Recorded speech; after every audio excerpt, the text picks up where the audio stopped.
Ilang taon matapos masungkit ni Heidelin Diaz ang kauna-unahang gintong medalya ng Pilipinas sa Olympics, ano naman kaya ang next goal na gustong ma-achieve ng weightlifting star?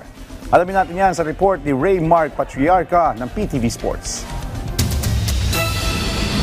Matapos mamayagpag sa Olympics ay may bagong misyon ang Pinay icon na si Heidelin Diaz. Yan ay maging ganap na regular sport sa palarong pambansa ang weightlifting, ang sport na naglagay sa kanya sa mapa. Sa panayam ng PTV Sports kay Heidelin, sinabi nito na magandang panimula ang 65th edition ng palarong pambansa para sa future ng weightlifting sa multi-sport meet na nilalawkan ng bawat rehiyon sa bansa.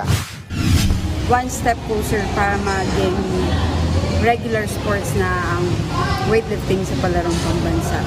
It's been my mission na ma-include ang weightlifting sa palarong pambansa, and malapit na, parang alam mo yun, nandun na, isang sungkit na lang, nandun na, ma-achieve na natin na maging regular sports ang weightlifting.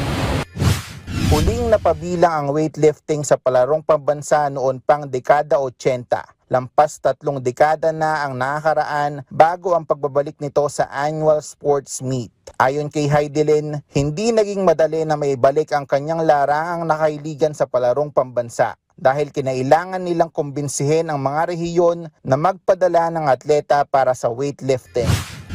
Itong palarong pambansa, bago lang, but we have 9 regions that participating in weightlifting. We have also 70 athletes na naglaro. Yung iba, halos 3 to 4 na regions na nandito ngayon ay bago. So 2 weeks lang sila nag-training. Tapos pagpunta dito, tinuturuan namin sila. So they're so brave. They're so brave.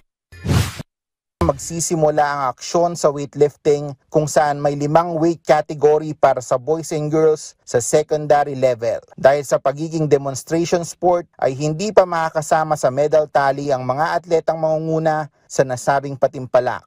Gayunpaman ay siguradong hindi magpapadaig ang bawat participants lalo't simula ito ng kanilang akbang sa kanilang pangarap para maging susunod na Heidelin Diaz. Ray Mark Patriarca para sa Atletang Pilipino, para sa Bagong Pilipinas.